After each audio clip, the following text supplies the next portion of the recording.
చూస్తే మంచి ప్రజాపాలన సాగిస్తున్న కాంగ్రెస్ ప్రభుత్వంపై బీజేపీ బీఆర్ఎస్ లేనిపోని ఆరోపణలు చేస్తున్నాయని, రైతులను రెచ్చగొట్టి తమ ప్రభుత్వానికి బద్దం చేసేందుకు కుట్రలు సాగుతున్నాయని Adilabad assembly Congress party incharge Gandhi Srinivasa Reddy అన్నారు.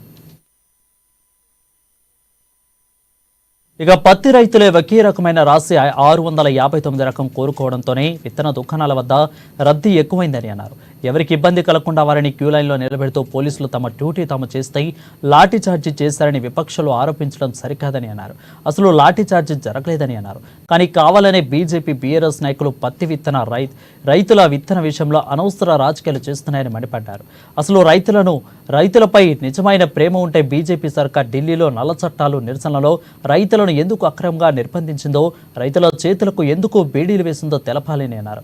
ఇక్కడ బీజేపీ ఎమ్మెల్యే ఆ విషయాన్ని మర్చి ఇప్పుడు కొత్తగా రైతుల గురించి మాట్లాడుతూ వారిని రెచ్చగొడుతున్నారని అన్నారు.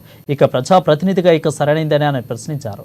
అటు బీఆర్ఎస్ కూడా గతంలో పోడు రైతుల విషయంలో కేసులు పెట్టి క్రిమినల్ కేసులు పెడతామని బెదిరించి నిజం కాదా అని ప్రశ్నించారు.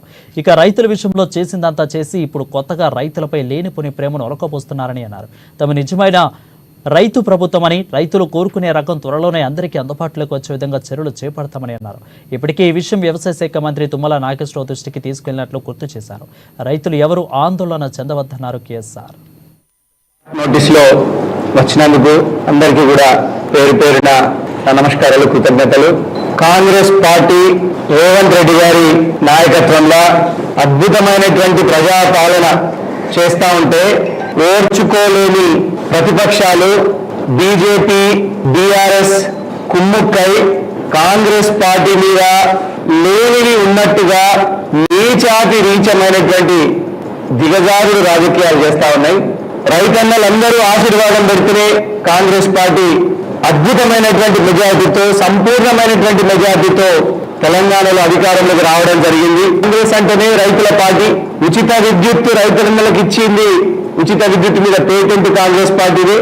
రైతన్నలకు ఆ రోజు వైఎస్ రాజశేఖర రెడ్డి గారి నాయకత్వంలో ప్రాజెక్టులను కట్టి మా చిత్తశుద్ధిని నిరూపించుకున్నది కాంగ్రెస్ పార్టీ. ఉదాహరణకు మత్తడివాగు లాంటి ప్రాజెక్టు కేవలం 2 సంవత్సరాల లోపలనే మత్తడివాగు ప్రాజెక్టు ఆనాడు వైఎస్ రాజశేఖర రెడ్డి గారి కాంగ్రెస్ ప్రభుత్వం నిర్మించింది. సాత్నాల ప్రాజెక్టు నిర్మించింది. లక్ష్మీపూర్ రిజర్వాయర్ నిర్మించింది కాంగ్రెస్ ప్రభుత్వం. సోన్కాస్ ప్రాజెక్టు నిర్మించింది కాంగ్రెస్ ప్రభుత్వం. ఈ బీఆర్ఎస్ చెనకా పోరాటాన్ని మొదలుపెట్టి 100 కోట్ల రూపాయలు దండుకొని భోంచేసింది, 100 కోట్ల రూపాయలు కొల్లగొట్టింది తప్ప 1 ఎకరాకు సాగునీరు అందేలు. ఈ బీజేపీ రైతు నల్ల చట్టాలను తీసుకొచ్చి రైతులు దాని మీద ఉద్యమం చేస్తే ట్రాక్టర్లతో తొక్కించినటువంటిది ఈ నరేంద్ర మోడీ ప్రభుత్వం.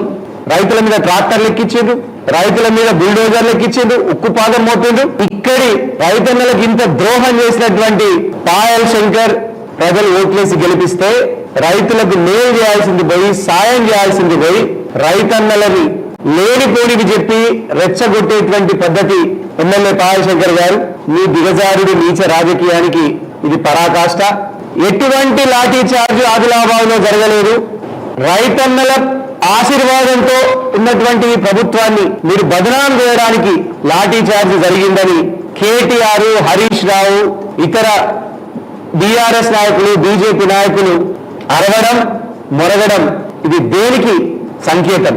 మరి పాయల్ శంకర్ గారు మీరు ఆగ్రో డీలర్స్ తో సమావేశం పెట్టడం, అది కూడా రాత్రిపూట. మరి ఆ సమావేశాన్ని రైతులందరూ ఏమనుకుంటున్నారంటే మళ్ళీ ఎమ్మెల్యే పాయల్ శంకర్ ఈ ఆగ్రో డీలర్ల దగ్గర డబ్బులు వసూలు చేసేటువంటి వసూల్ రాజా అవతారం ఎత్తిండు.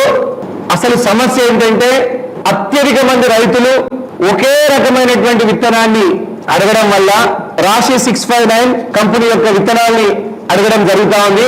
మేము వ్యవసాయ శాఖ మంత్రి గారి దృష్టికి తీసుకెళ్లడం జరిగింది. ఇంకా రాశి 659 విత్తనాలు తప్పకుండా ఆదిలాబాద్కి అదనంగా పంపించడానికి వ్యవసాయ శాఖ మంత్రి తుమ్మల నాగేశ్వరరావు గారు అంగీకరించడం జరిగింది. మొన్న రైతులందరినీ కూడా కొంతమంది లైన్ లో ఉన్న వారి కంటే ముందుకు తోయడం వల్ల ఆ క్యూని కంట్రోల్ చేసేటువంటి భాగంలో అందరు రైతుల్ని వరుసలో నిలబెట్టాలనేటువంటి చేసినటువంటి పోలీసుల ప్రయత్నం, పోలీస్ సోదరుల్ని, ప్రభుత్వ యంత్రాంగాన్ని అభినందిస్తా ఉన్నాం. రాశి 659 ఈ విత్తనాల్ని అందుబాటులోకి తీసుకురావడానికి వ్యవసాయ శాఖ స్వీకరించడం జరిగింది. రైతులు ఎవరు కూడా తొందరపడాల్సినటువంటి అవసరం లేదు. పోలీసు సోదరుల్ని, వ్యవసాయ శాఖ అధికారుల్ని మేము ఒకటే డిమాండ్ చేస్తా ఉన్నాం. ఏ చిన్న నకిలీ విత్తనాలు సరఫరా చేసేటువంటి వ్యక్తి దొరికినా కూడా వెంటనే పీడీ యాక్టులు పెట్టి బొక్కలు వేయాలని రేవంత్ రెడ్డి నుంచి స్పష్టమైనటువంటి కాంగ్రెస్ ప్రభుత్వం యొక్క ఆదేశాలున్నాయి. ఎంత పెద్దవారైనా వదిలిపెట్టద్దు, జైల్లో వేసి చిప్పకూడు వినిపించాలని నేను వ్యవసాయ శాఖ అధికారిని, పోలీస్ శాఖని కోరుతా ఉన్నాం. ఈరోజు పాయల్ శంకర్ గారి కొడుకు పాయల్ శరత్ గారు అలియాస్ బన్నీ, అట్లానే రామన్న గారి కొడుకు జోగు మహేందర్ గారు, వీళ్ళిద్దరూ ఒకటే అని నేను పదే చెప్పడం జరిగింది. ఇప్పుడు వీళ్ళందరూ కలిసి ఇసుక దందా చేస్తున్నారు పొనిగంగా పారివాహక ప్రాంతంలో. దయచేసి మైనింగ్ అధికారులు పోలీసులతో కోఆర్డినేషన్ చేసుకొని ఈ ఇసుక అక్రమంగా ఇసుక తరలించేటువంటి వ్యక్తుల్ని, శాండ్ మాఫియా ఉన్నదో కోట్లాది రూపాయల్ని కొల్లగొట్టాలని ప్రయత్నం చేస్తా ఉన్నారో వాళ్ళ మీద ఉక్కు పాదం మోపాలా. గుట్కా వ్యాపారం చేసే వాళ్ళని ఉక్కు పాదంతో అణిచేయాల్సిందిగా, గుట్కా నేర సామ్రాజ్యాన్ని కట్టడి చేయాల్సిందిగా మేము కోరుతా ఉన్నాం. పాయల్ శంకర్ గారు ఆయన తొత్తులతో సోషల్ మీడియాలో రకరకాలుగా నా మీద దుష్ప్రచారం చేపిస్తడం జరుగుతా ఉన్నది. పాయల్ శంకర్ గారు నీచమైనటువంటి వ్యక్తిత్వాన్ని కించపరిచేటువంటి పోస్టులు పెట్టడం జరిగింది. నేను రాజకీయ ఆరోపణలు చేస్తే నీ జోకర్లతోని, అదొకరున్నారు అడ్వకేట్, జోకర్ కంటే మీనవాడు, ఆ జోకర్లతోని, దాన్ని అందరు జోకర్ అంటే రాజులాబాద్, అటువంటి జోకర్లతోని నువ్వు ప్రెస్ మీట్లు పెట్టిస్తే, నీ తాబేదారులతో ప్రెస్ మీట్లు పెట్టిస్తే నాకు వచ్చిన నష్టం ఏం లేదు. పాయల్ శంకర్ నష్టపోయేది నువ్వే. ఎక్కడున్నా నీకు దిమాకున్నా పాయల్ శంకర్? నువ్వు ఏం మాట్లాడుతున్నావు, ఏం పోస్టులు పెట్టిస్తున్నావు? వాటిని కప్పిపుచ్చుకోవడానికి ఈ రైతుల డ్రామా ఆడుతా ఉన్నావు పాయల్ శంకర్. ఖబర్దార్.